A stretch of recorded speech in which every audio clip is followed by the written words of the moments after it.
እፎይ የሚሉትን አይደለም እፎይ የምትቆጣለ እፎይ ቀስ አድርገህ ቢክራ ሚስትን ስታገባ ቀስ ብለህ አለሳልሰክ በቃ ያንን የስጋ ክፍል ቀስ ብለህ መቁረጥ መቻል አለብህ። ልክ በምላጭ እንደምትቆረጠው ቀስ አድርገህ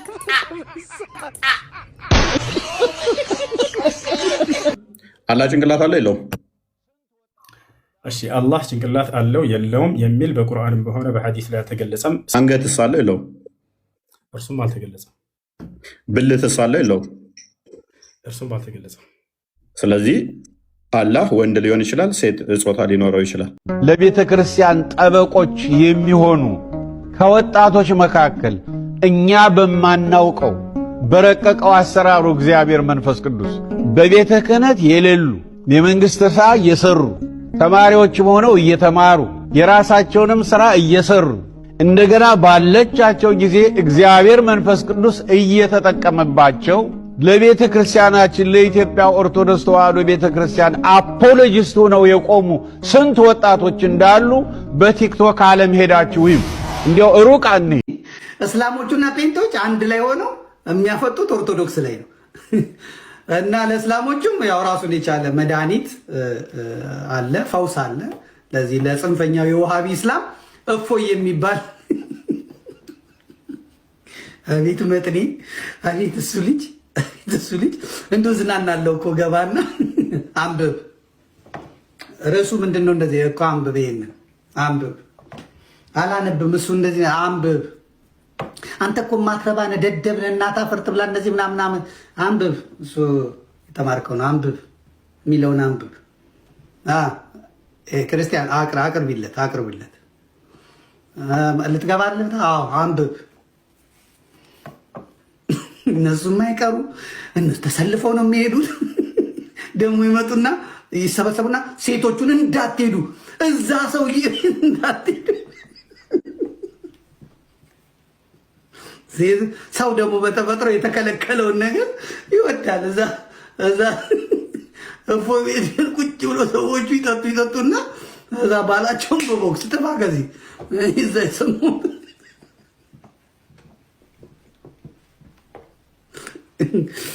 መቼም የሁላ ሰራዊት የዋሃቢ እስላም ሰራዊት ተሰልፎብን አንድ እግዚአብሔር ስራ የመድኃኒዓለም ስራ አንድ የዚህ ቤተ ክርስቲያን አምላክ እኮ ይገርማል። እንደ ፂሙን አጎፍሮ ወንድማችን ፂሙን አጎፍሮ በእንግሊዝኛ በአረብኛ በአማርኛ ቁርአኑን ቀሽሮ ና ኡስታዝና ግባ በለው። ወደ ላይ ውጣ፣ ትእዛዙ ራሱ ወደ ላይ ውጣ። ጥያቄ አለ ወይ መልስ ትመልሳለህ? አዎ ና ውጣ ወደ ላይ። እሺ ይኸው እንደዚህ በምን ላይ ነበር የምትነጋገር? አንተ ግን በዛው ሃይማኖት ነህ በጣም ልትመልሳለህ የመጣው ግባ ቁጭ በል ዝም በል ሚውት ያደርገዋል። ዝም በል ስማ። ሲያበዛው ደግሞ ውረድ፣ እታች ወርደህ ቁጭ ብለህ ስማ። እኔ የሚመስለኝ እሱ እንደዚህ ይቀመጥና እነሱ ይሰበሰባሉ። ሲያጠፉ ጆሯቸውን እንደ የኔታ ምዝልቅ ዝም በል ይጨል ተናግረህ ቀጥል የሚል ነው ይመስለኝ። አንድ እፎይ በእውነት እፎይ አድርጓቸው መንዙማውን ላወጡበት። እፎይ የሚሉትን አይደለም እፎይ የምትቆጣለ እፎይ የሚል መንዙማውን ላ ሰምቻለሁ። በእፎይ መንዙማውን ላ የሰሩለት በእውነት በጣም ጥሩ ነው። ሌላ አላህ ጭንቅላት አለ የለውም? እሺ አላህ ጭንቅላት አለው የለውም የሚል በቁርአንም በሆነ በሐዲስ ላይ አልተገለጸም። ስለዚህ አለው ብለንም አንናገርም፣ የለውም ብለንም አናስተባብልም። ምክንያቱም በቁርአን በሐዲስ ላይ በነቢያት አንደበት የመጣን ብቻ የምንቀበል እንጂ የማንጨምር የማንቀንስ ስለሆን። ቀጥል ጓበስ እንዴ በቃ ታበቃለህ። ስለዚህ አላህ ጭንቅላት ይኖረው በቁርአንም በሐዲስም አልተነገረም። የለውምም አለውም አትልም። ስለዚህ ጭንቅላት ሊኖረውም ይችላል ላይኖረውም ይችላል። አንገትስ አለ የለውም? እርሱም አልተገለጸም። ብልትስ አለ የለውም? እርሱም አልተገለጸም። ስለዚህ አላህ ወንድ ሊሆን ይችላል፣ ሴት ጾታ ሊኖረው ይችላል። ኦኬ አንጀትስ አለ የለውም? ጾታ አለው ሊኖረውም ላይኖረውም ይችላል ያለህ ማን ነው? አንተ ነህ ያልከው እኮ የለውምም አለውምም አንልም አልከን እኮ። ስለ ጾታ አላወራሁም። አንተ ነህ ያልከው። አሁን ስለ ጾታ አንስተሃል። ጾታ ሊኖረው ላይኖረው ይችላል ያለህ ማን ነው? ያለህ ማን ነው? ወላሂ ያመጣ የራሱ ፍልስፍና እንዴት እንደሚሰራ አዳምጥ። አትጩህ። እየረበሽክ ስለሆነ ስለዚህ ቆይ አዳምጥ። እሺ አምላክ ጭንቅላት ይኑረው አይኑረው አታውቅም። ቆይ አምላክ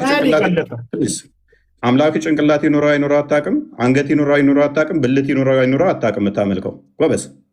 ኦኬ ስንት እግር አይሚን ስንት ጉልበት አለው የለውም? አልተገለጸም። ባትስ አለው የለውም? አለ። ስንት ባት ነው ያለው? ባት ተብሎ ነው የተገለጸው፣ በቁጥር አልተገለጸም። ኦኬ ባት ማለት ምን ማለት እንደሆነ አስረዳኝ። ባት ማለት እንዴት ብሎ ነው የጠየቀው? የፈጣሪ መገለጫዎች አይመረመሩ። አላህ ስብሐነሁ ወተዓላ ስለ ራሱ ባት ምንድን ነው? ባት ምንድን ነው? ባት ነው። ባት ምንድን ነው? ባት ነው አይለኛል። ጥያቄ እኮ እየጠየቅኩ ነው። ባት ነው ይለኛል። ባት ምንድን ነው? ባት ምንድን ነው? እጅ ምንድን ነው ተብሎ ይጠየቃል። አላህ ስንት እጅ አለው? አላህ ስንት እጅ አለው? አላህ ስብሐነሁ ወተዓላ 2 እጆች አሉት።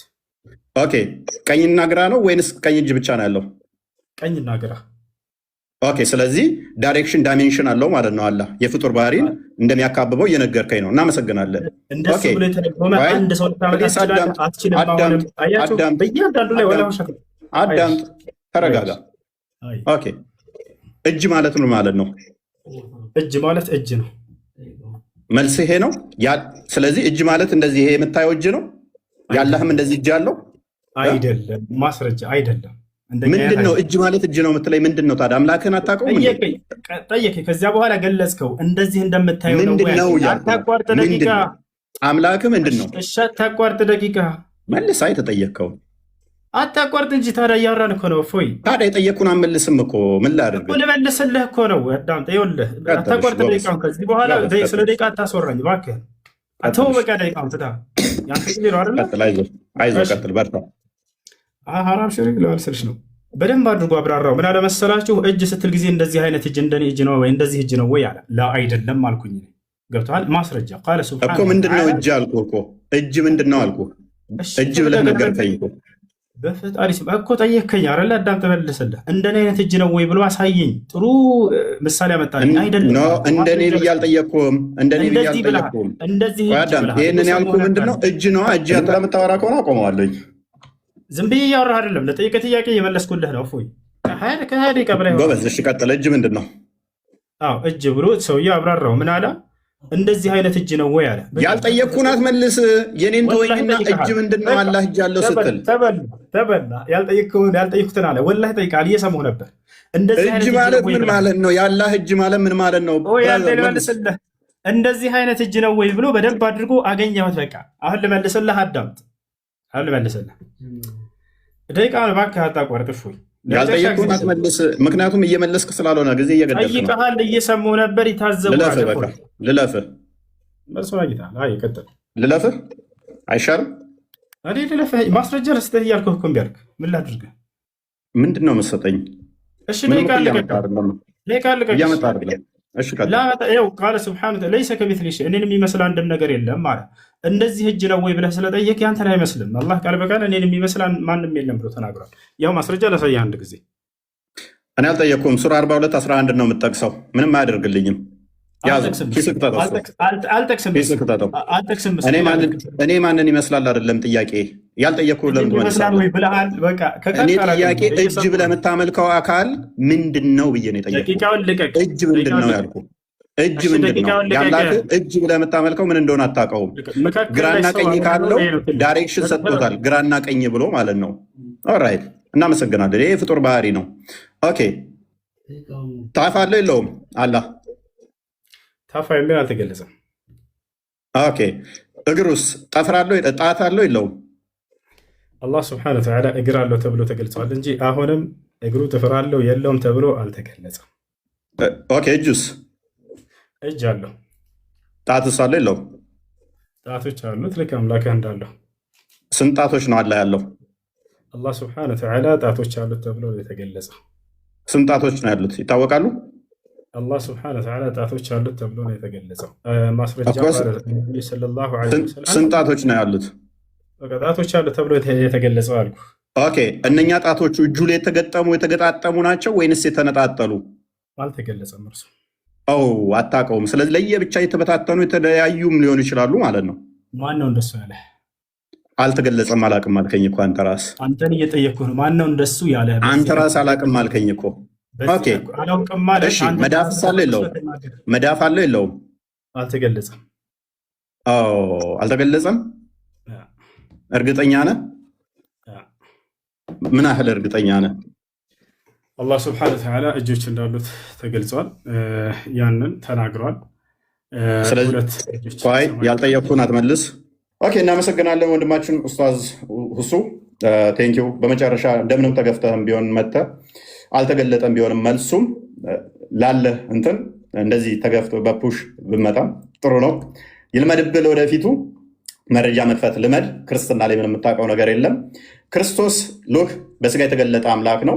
እሱን ካላ ጋር ያመሳሰል ነው የሞከረው። እንደገና ደግሞ የነቢያት አስተምሮትን ምንም የሚያውቀው ነገር የለም። ነቢያት እግዚአብሔር በሁሉ የሞላ በሁሉ ያለ መንፈስ እንደሆነ ነው የሚያምኑት። አላህ ግን ከአርሽ በላይ ያለ ከሌሊቱ 1/3 ላይ ሁሌም የሚወርድ ነው። ገሃነምም በእግሩ ሲጭንባት የምትሞላ እንደዛ ብለው አላስተማሩም። አንዱም ነቢይ እንደዛ ብለው ያስተማረ የለም። እግዚአብሔር መንፈስ ነው። እንደዚህ አካል ክፍሎችን ፓርቶችን በመስጠት ሆኑ በፓርቶች የተገነባ ነው ብለው የሚያምኑ አይደሉም። ነቢያቶች አምላካችን ጭንቅላት ይኑረው አይኑረው፣ ብልት ይኑረው አይኑረው፣ አንገት ይኑረው አይኑረው አናቅም ብለው ያስተማሩበት የለም። ወንድማችን አናቅም በሚል ነው። ስለዚህ የሚያውቀው ምንድን ነው? እግር ነው፣ እጅ ነው፣ ከዛ ባት ነው የሚያመልከው ወንድማችን። እግር፣ ባት፣ እጅ ነው። ይሄ የአምላክ ባህሪም አይደለም በመሰረቱ ማለት ነው። ስለዚህ ፈጣሪን የሚያካብበው የሚያዋስነው የሚያካልለው ምንም ነገር የለም። ግራ ቀኝ፣ ፊት ኋላ፣ እታች ላይ ተብሎ ለፈጣሪ አይነገርም። ከስፔስ እና ፕሌስም ውጭ ያለ ሁሉን የፈጠረ ሁሉን ያስገኘ ሁሉን የሰራ ነው። የዚህ አምላክ ግን ጭንቅላት ይኑረው አይኑረው እንኳን አያውቅም። ጭንቅላት የሌለውን አካል የምታመልክ ከሆነ አስቸጋሪ ነው። አላህ ይሮጣል ይላል፣ በምንድን ነው የሚሮጠው? አያውቅም። አላህ ይስቃል ይላል፣ በምንድን ነው የሚስቀው? አያውቅም። ሊትራሊ እንወስዳቸዋለን ብሎ ስለሚያምን ማለት ነው። እኛ ጋር የሚጠቀሱት ሜታፎር ናቸው። አካላት ከተጠቀሱም በግብር አካላት እጅ ቢባል እጅ እንኳን ክርስቶስ የአብ እጁ የአብ ክንዱ ተብሎ ይተረጎማል። የአብ እጁ ነው የአብ ክንዱ ነው ተብሎም ይተረጎማል ማለት ነው። በቃሉ ስለተፈጠረ በእጁ ሰራ ቢባል እንኳን ሁሉ የተፈጠረው በቃል ነውና ሉክ እግዚአብሔር በእጆቹ ሰራ ቢባል እንኳን ቅድም ስላመጣው ማለት ነው ያ ሁሉ የሆነው በቃል ነው። ዮሐንስ ወንጌል ምዕራፍ 1 ቁጥር 3 ላይ እንደሚናገር ሁሉ በቃል ሆኗል ስለሚል ማለት ነው። ታይሜን ጨረስኩ።